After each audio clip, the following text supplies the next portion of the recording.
Inside the tree, Lum and Sirri tiptoed down a dark hallway, their hearts beating like drums. "We are walking in circles," Lum whispered to Sirri after they walked past the same door twice. "We are wasting time. Do you remember anything? Anything at all that can help us? Think, Sirri, please." Sirri bit her lip, her eyebrows pulling together in deep thought.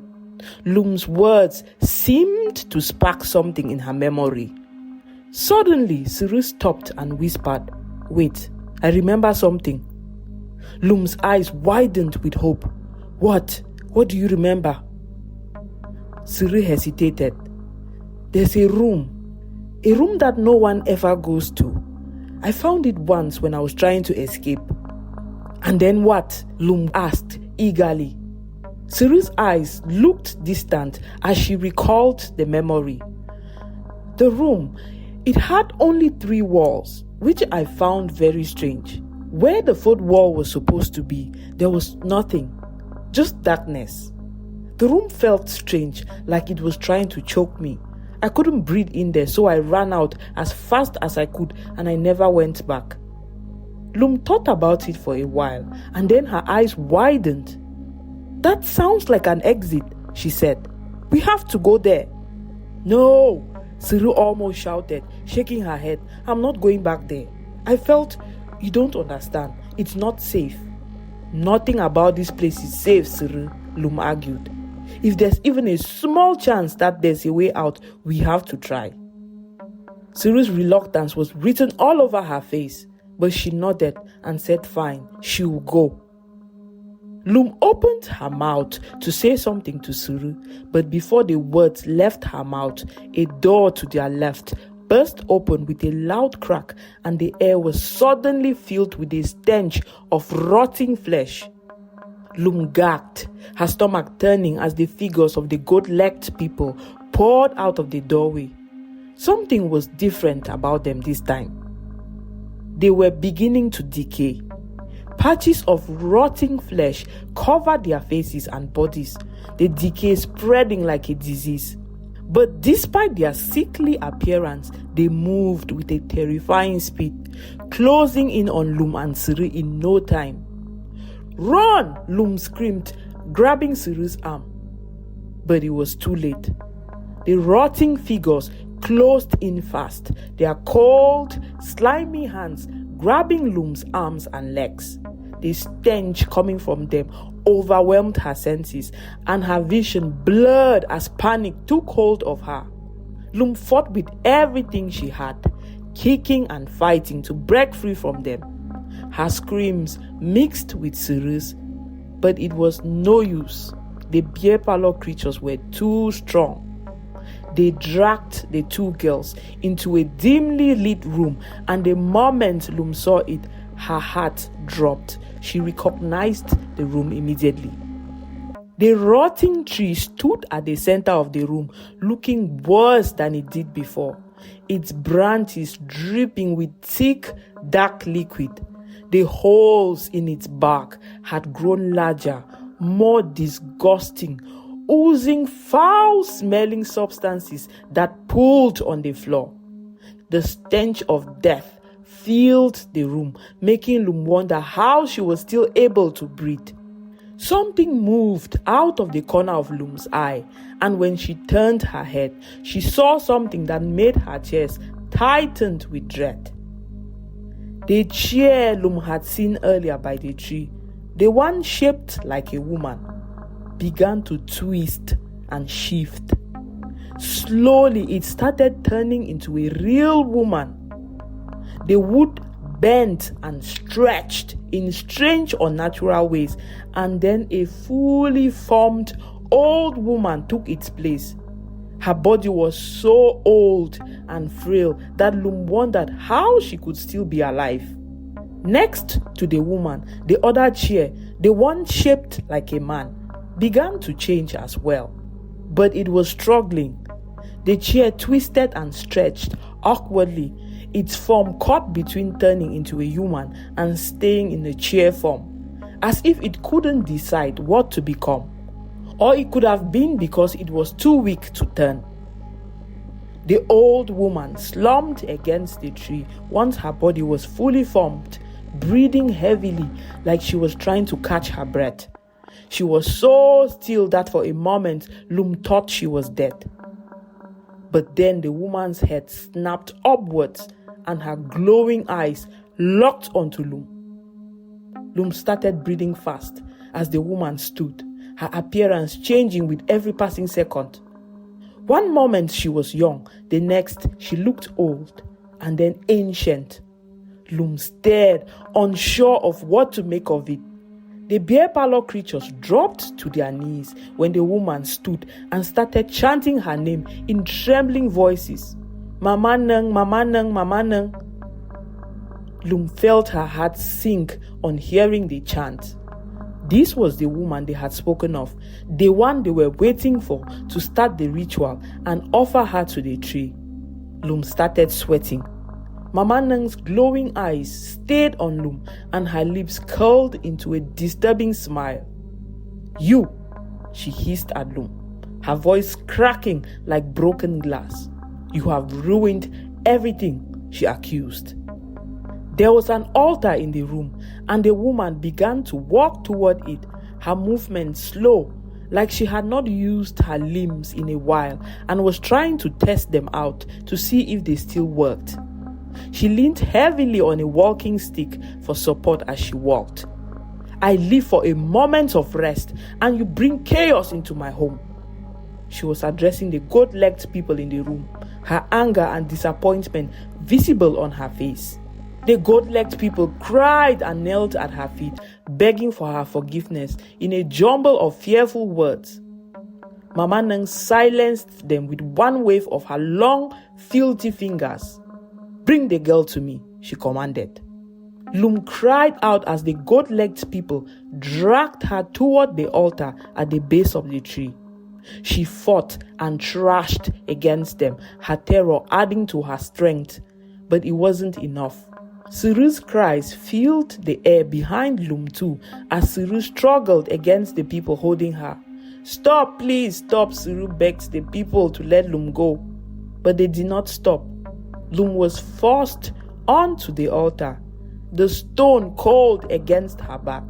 The beer parlor people held her down, their hands pressing tightly on her arms and legs, trapping her in place. Mama Nung leaned over Lum, her face so close that Lum could smell her rotten breath. Her smile was wrong and her teeth were funny and yellow. You will restore the balance you have disturbed, Mama Nung said to Lum, her long fingers tracing Lum's cheek. The touch was icy and Lum drew back, fresh tears running down her face. Mama Nung laughed at Lum, mocking her tears. And then the room darkened as Mama Nung began to chant in a strange language. Her voice rose and fell, carrying a rhythm that seemed to shake the walls. The branches of the tree above her moaned and oozed as she spoke, releasing more liquid. Out of nowhere, a knife appeared in Mama Nung's hand, a black blade gleaming as if it had been pulled from the heart of the darkness itself. The knife came down toward Lum and her body started to tremble. She squeezed her eyes shut, bracing herself for the pain, for the end. She even said a small prayer to God, begging for forgiveness and asking for a place in heaven. But just as the knife's cold edge touched Lum, sending a shiver through her body, the door burst open with a loud bang, bringing everything to a standstill. Every head in the room turned toward the door. Lum was the last one to turn her head toward the sound, and when she did, her eyes widened in shock. Standing at the door was her father, Father Thomas.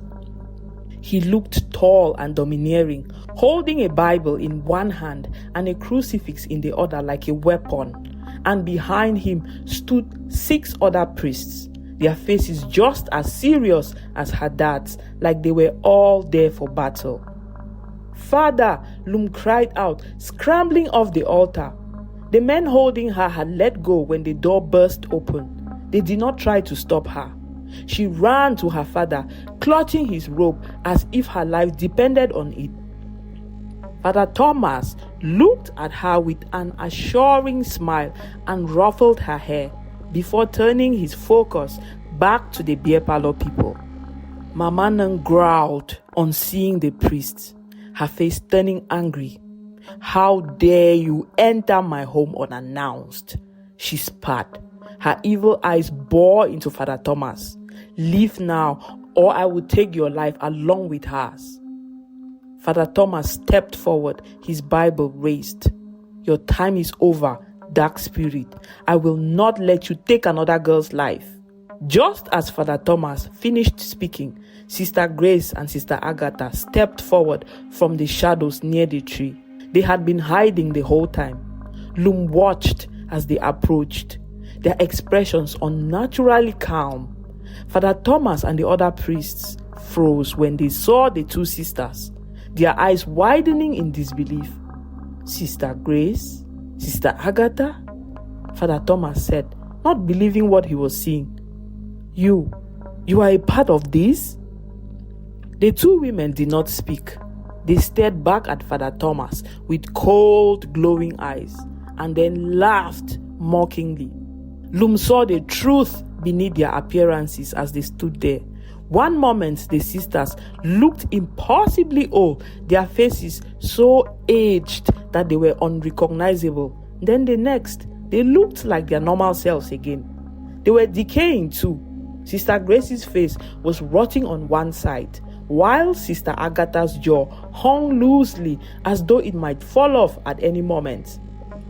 The two women began to advance toward Father Thomas, but he quickly raised his Bible.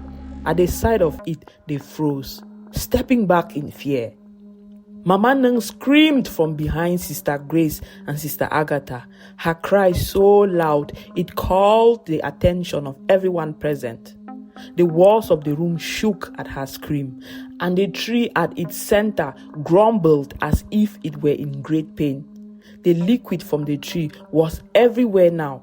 All the beer parlor creatures gathered around the tree, and they hissed and made strange sounds, their distorted forms squatting low as they prepared to attack. The half-man, half-chair next to the tree began to cry in a baby's voice, calling out, "Mama!" It was still stuck, trying to change its form.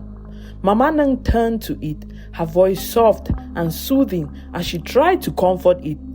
"Hush, my child, hush," she said. "Don't cry. Nothing will happen to you. Mama will take care of you." She spoke to the thing as if it were a real child. It was a disturbing sight, and Lum watched, feeling nauseated and wondering what their story was. But Father Thomas had no patience for the dark spirits. He started to rebuke them. "Return to where you came from," he commanded, his voice cutting through the chaos. "Leave this place and never return." The other priests joined in, their prayers growing louder. Their voices echoed in the room, weaving together a shield of light. The goat-legged people screamed in rage, their movements jerky and unnatural as they resisted. The air in the room grew heavy and hot, the darkness pushing back against the priest's words. The tree began to shake violently, the branches elongating as if to knock the priests away. Sister Grace and Sister Agatha growled, their human disguises beginning to crack. Their voices rose in fury, overlapping with Mama Nang's cries. "We will not leave," Sister Grace said in a voice that did not sound like her usual voice, her face flickering between her false human form and the hideous spirit beneath. The prayers pressed harder against them, the light growing stronger. Sister Agatha fell to her knees, clutching her face as her body began to crumble. No, she cried, her voice splitting the air. Lum clung to her father's robe, trembling as she watched the battle between light and darkness. The goat-legged people charged at the priest, but an invisible force seemed to push them back each time they came too close. Their distorted faces twisted in pain, their cries growing stronger. Mama Neng roared, her voice rising above everything. She grabbed the half-human, half-chair creature and cradled it in her arms. Her shifting face was lined with black tears. "Stop this," she cried. "You're hurting my child. You will pay for this. I will make you all suffer."